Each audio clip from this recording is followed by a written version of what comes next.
Assalamualaikum warahmatullahi wabarakatuh. Halo semua, apa kabar? Oke, kalau ibu tanya apa kabar, jawabnya jangan lupa Alhamdulillah, luar biasa, Allahu Akbar. Baiklah, ibu tanya ya, apa kabar anak-anak? Alhamdulillah kalau sehat semua. Baiklah, ibu mau absen dulu nih. Anak-anak, apakah hari ini ada yang tidak masuk? Alhamdulillah masuk semua ya. Baiklah. Nah, anak-anak ada yang tahu tidak hari ini kita mau belajar apa? Oke, jadi hari ini kita mau belajar tentang dongeng. Di sini udah pada tahu belum apa itu dongeng? Atau udah ada yang pernah dengar belum dongeng itu ceritanya seperti apa? Baiklah, ibu jelaskan ya. Jadi dongeng adalah cerita fiksi atau cerita khayalan. Nah, menurut Kamus Besar Bahasa Indonesia, dongeng diartikan sebagai cerita yang tidak benar-benar terjadi. Jadi dongeng ini adalah cerita khayalan atau cerita yang tidak benar-benar terjadi serta biasanya bersifat menghibur dan mengandung nilai-nilai di dalamnya seperti nilai pendidikan, nilai moral, dan lain-lain. Oke, jadi dongeng sendiri mempunyai ciri-ciri. Nah, ciri-ciri dari dongeng yang pertama yaitu cerita yang terdapat di dalam dongeng umumnya memiliki alur yang sederhana. Yang kedua, cerita dongeng ini biasanya sangat singkat anak-anak. Lalu yang ketiga, karakter atau tokoh di dalam cerita dongeng biasanya tidak disampaikan secara rinci atau tidak diperkenalkan dengan lebih dalam. Nah, yang keempat yaitu biasanya cerita dongeng ini disampaikan secara lisan sebagai pengantar tidur. Nah, di sini sebelum tidur, apakah ada yang dibacakan dongeng dulu oleh orang tuanya atau oleh ibunya agar bisa cepat tidur?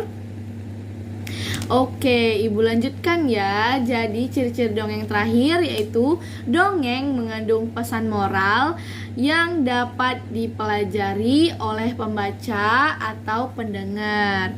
Selanjutnya, dongeng sendiri itu mempunyai unsur-unsur ya anak-anak. Yang pertama, dongeng memiliki tema. Yang kedua, dongeng memiliki latar. Yang ketiga, dongeng memiliki alur. Dan yang keempat, dongeng memiliki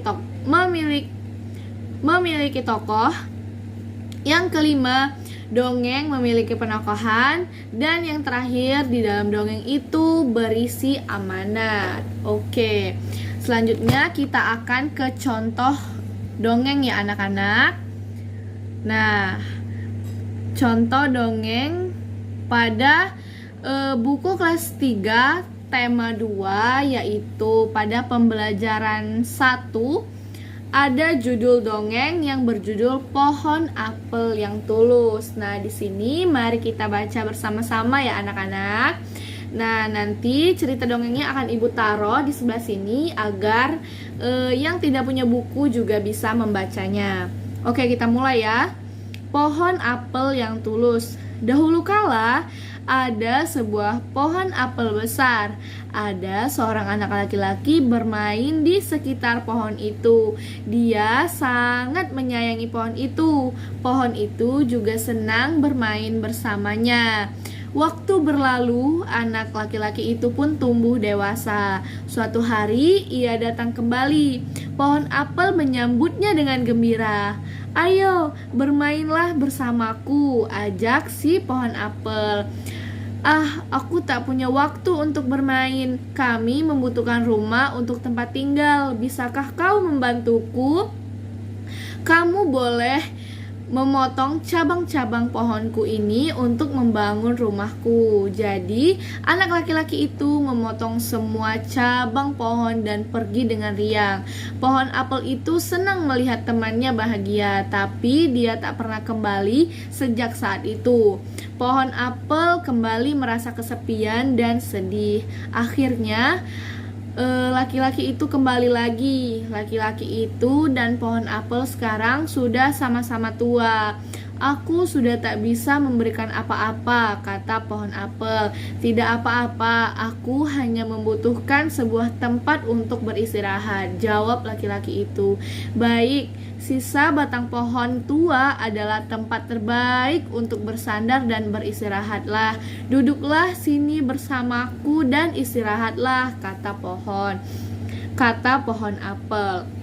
Laki-laki itu pun duduk bersandarkan pada batang pohon yang masih tersisa. Pohon apel pun menangis bahagia. Akhirnya mereka pun bersama lagi. Oke, dari cerita dongeng tersebut, apakah ada yang bisa menjelaskan apa makna dari dongeng tersebut? Oke, baiklah. Kalau begitu, ibu akan memberi kalian tugas ya anak-anak. Nah, soal yang pertama yaitu siapakah teman pohon apel? Yang kedua, apa yang dirasakan pohon apel saat bermain bersama temannya?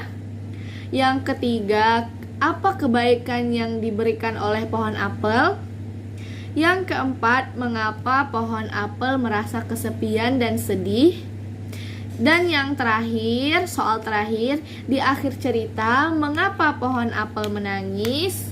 Nah, tugasnya dikumpul hari ini akan ibu tunggu. Silahkan kerjakan di buku latihan kalian masing-masing ya anak-anak. Nah, sampai di sini apakah ada yang ingin bertanya?